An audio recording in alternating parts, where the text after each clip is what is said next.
Good morning. Howdy. Thank you for having me. Thank you for the selection. This is a great opportunity.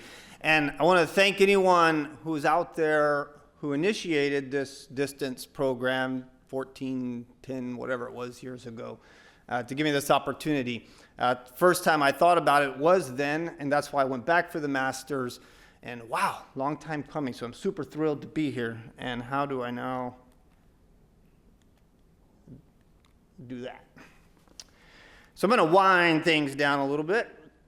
And as I said, I'm Jacob Schneider. I'm an instructor at Missouri State, and I'm doing a distance PhD here on the study of genetic study on the dormant rooting ability in a Vitis aestivalis-derived Norton population.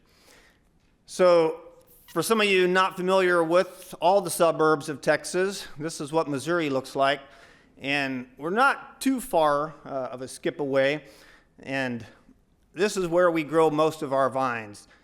This was at one point considered the Napa of the Midwest before Prohibition, a little before our time, so you get some history here. Also, as you guys do, much of your growing in the hill country and around those areas. Just kind of matches up nicely. You know, this was 2019, and this is now 4.2. Economic impact, that speaks.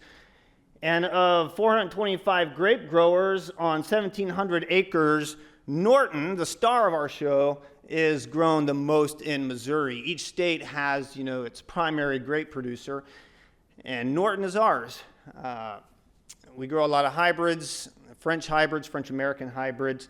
We've been growing Norton for about 160 years, ever since it was first described by William Prince, Dr. Norton, who developed it in Virginia. And it's a nice, dark wine. I think compares in quality, or at least in style, I should say, to Pinot Noir or Cabernet Sauvignon. And there's our 2016 award. Nice.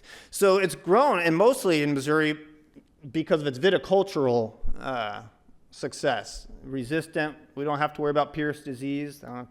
Dr. Shiner's here, but no Pierce disease, downy mildew resistant, pretty cold hardy, and other resistance as well. But my study is not on any of those. It is on the rooting ability. Unfortunately, if you go to vineyard websites, I went to this one and I spoke with them personally, and this is always out of stock. Supply and demand says price is going to go up, and it is. It's a more expensive vine. It's usually, anybody from California here? Yeah, it's a root stock, I know, but we like it. It's great. It's a good quality wine. So it's always out of stock. You can't propagate it very well. It's very recalcitrant to root. And so they're happy, and indeed I think I have not heard, and I've talked to USDA, associated with Cornell, I've talked to people in Virginia and in our own state, and I just don't get a number above 30%. And if they get that 30% rooting ability in Dormant, which is the popular Andres, then, they'd be very happy. And so why not look for these genes? Why not look for these QTL and such?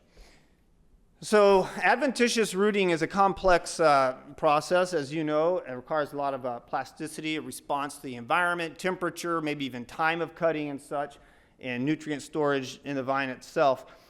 But at least three processes have to occur, and that's the de-differentiation or unlearning of whatever they were doing at the moment they were cut or damaged, cell division during a time they were not, and then a reprogramming for initiation, right?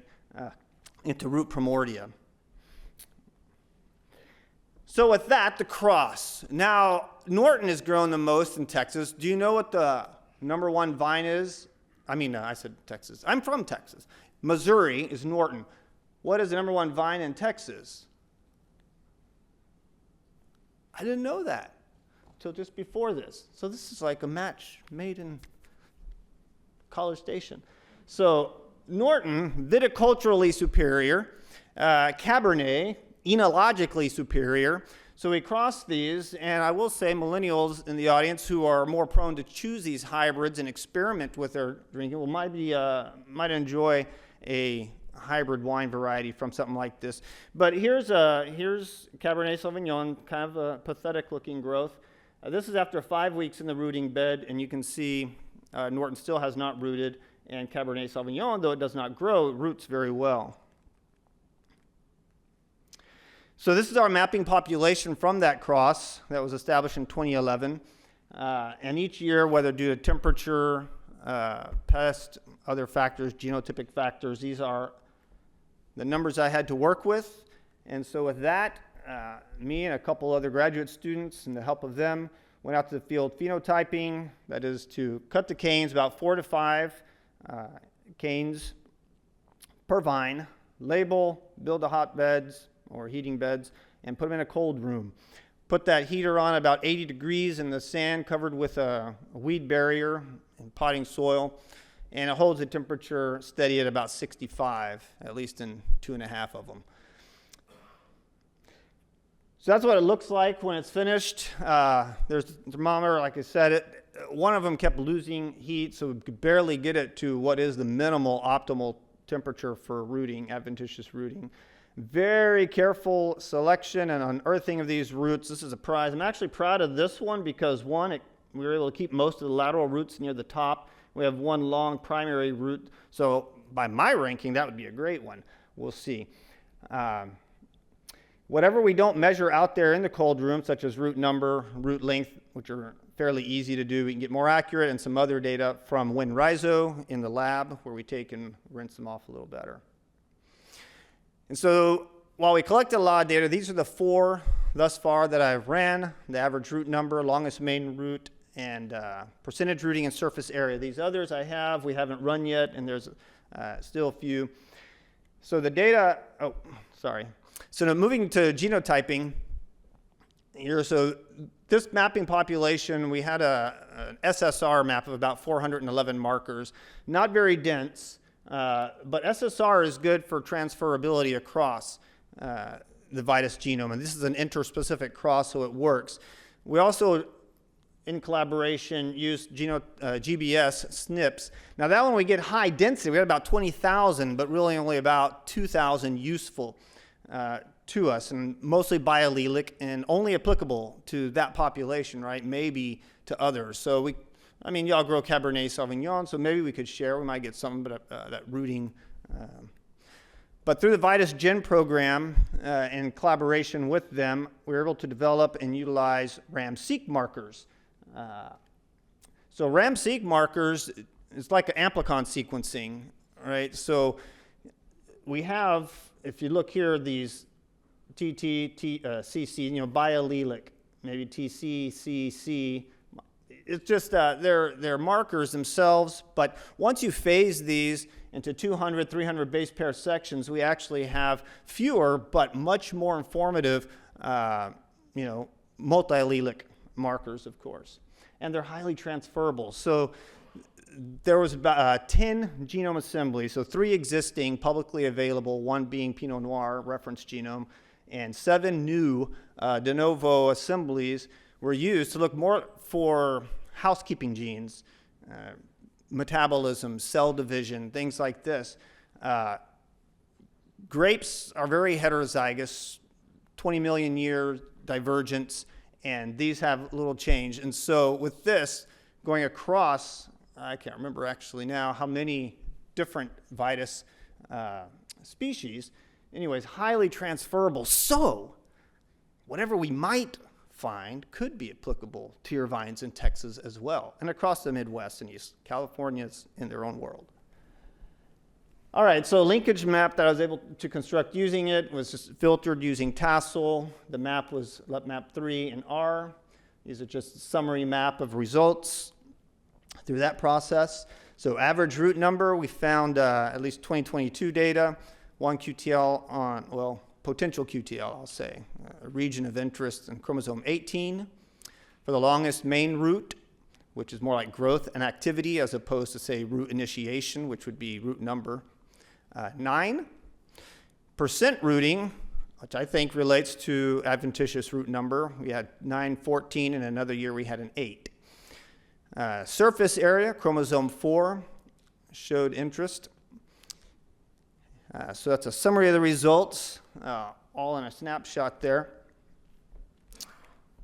You'll notice, there's, well, I don't want to point out the deficiencies, but there's none stable. But that's not necessarily a bad thing. It's good information, as I think I'm learning. So my results for now, I'm still working on this as we speak. Up to this point, I was still trying to cram in slides or correlations and things, but completed the first draft anyway. That map is just 1 year, and I used 4 years phenotypic data on that one map, which may not have affected too much. And we discovered potential QTL for at least 4 phenotypes in 1 year data, none of them stable. So with that, I'd like to thank God for getting me here through this weather. I'd like to thank Dr. Shenfang Huang, my research advisor, and Dr. Klein for taking me on and allowing me to have this opportunity, and Dr. Shiner and McGill for being a part of my educational circus. So with that, any questions? Questions?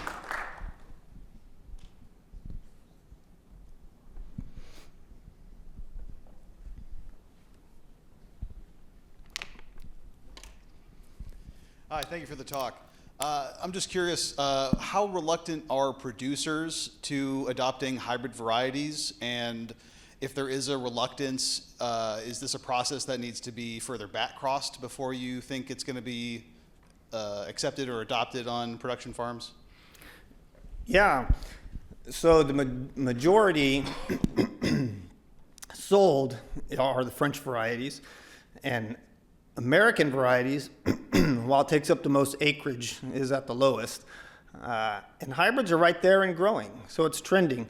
And I can only speak conversationally. Well, there was a study in 2 different surveys to that nature, one out of Minnesota, one out of Cornell, that simply promotes that there's a growing interest. Growers are interested in anything that they can increase and make money off of. So as long as the wineries, and the agritourism, and you're putting together that element of entertainment and fine wine. So we're seeing a lot of people going into, well, what typically happens, you have growers who sell their grapes and wineries, and we have a few who do both. But there is an interest. I don't have numbers on that, but just in speaking at grape wine and grape conferences or such, I think the market shows some interest there, or at least preliminarily. Norton Cabernet, 2 dark red wines. I don't like dark red wine. Okay, if we don't have more questions, let's thank our speaker, and then